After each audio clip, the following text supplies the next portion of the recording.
नमस्कार, मैं हूं प्राची और आप देख रहे हैं अभिजीत भारत। एक और जहां महाराष्ट्र में जनादेश को लेकर महाविकास आघाड़ी ने चुनाव आयोग की नाक में दम कर रखा है। पहले जहां आघाड़ी ने ईवीएम और रिकॉर्ड मतदान को लेकर इलेक्शन कमीशन पर सवाल खड़े किए, तो वहीं अब ये सवाल किया जा रहा है कि लोकसभा और विधानसभा चुनाव के बीच 47 लाख वोटर्स का अंतर कैसे आया। महाराष्ट्र में महायुति और बीजेपी के भारी बहुमत से जीत को लेकर विपक्ष अब भी पशुपेश में है। कांग्रेस को संदेह है कि चुनाव में इस बार जरूर कुछ गड़बड़ हुई है। सबसे पहले आघाड़ी के नेताओं ने इसके लिए ईवीएम में गड़बड़ी की बात की थी और अब उनका मानना है कि महाराष्ट्र विधानसभा चुनाव में मतदाताओं को लेकर भी कुछ गड़बड़ी की गई है। गौरतलब है कि चुनाव आयोग ने विपक्ष के आरोपों को गंभीरता से लेते हुए कांग्रेस के एक प्रतिनिधि मंडल को मुलाकात के लिए बुलाया था और इस मुलाकात के बाद कांग्रेस ने अब एक नया आरोप चुनाव आयोग के सर मढ़ दिया है। चुनाव आयोग से मुलाकात करने के बाद कांग्रेस नेता अभिषेक मनु सिंघवी ने आरोप लगाया है कि महाराष्ट्र में लोकसभा और विधानसभा चुनावों के बीच करीब 47 लाख मतदाताओं के नाम सूची में जोड़े गए हैं।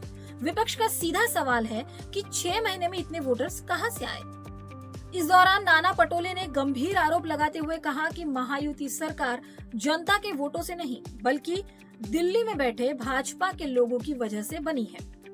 पटोले ने बताया कि उन्होंने इस बारे में चुनाव आयोग से मुलाकात की है और देखते हैं कि अब इलेक्शन कमीशन क्या फैसला करता है।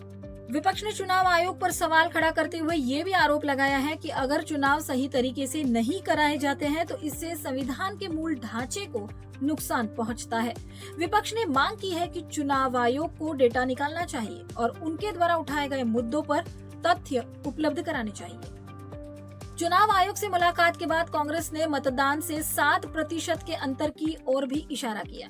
कांग्रेस ने आरोप लगाया है कि 118 निर्वाचन क्षेत्र ऐसे हैं जहां लोकसभा और विधानसभा चुनावों के बीच मतदान में 25,000 या उससे अधिक वोटों की वृद्धि हुई है और इसकी जांच की जानी चाहिए।